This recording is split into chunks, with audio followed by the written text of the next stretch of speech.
सुजीत कुमार नाथ जी कर फरमाइश है। सोनी कुमारी कर लगिन दिल्ली गेले। हम चाहब सोनी जी सुजीत कुमार बाबू कर फरमाइश के भी पूरा करबे। अब समय बहुत कम है, लेकिन रात बीत गेलक दिन अभी बाकी है। मेन बात घबराने के नहीं। शीला जी,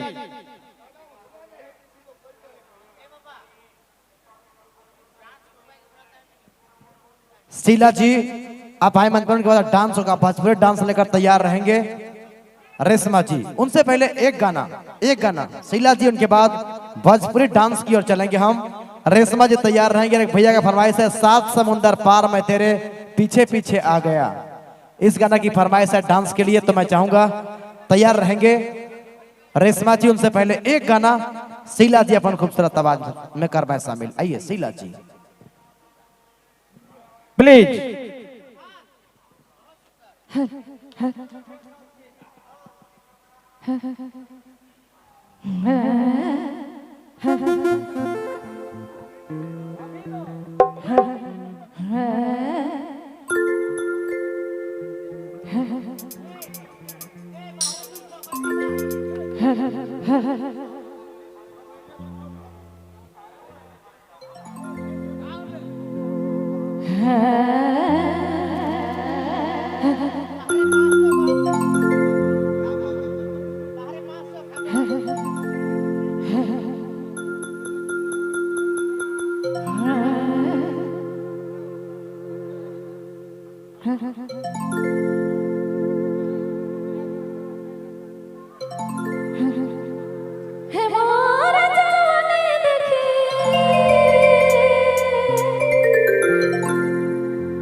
ओहो जरा खाना में गिलगे, जरा खाना में तो आदो, होले पागल छोरा, होले गल छोरा, जरा खाना में गिलगे, जरा खाना में तो आदो।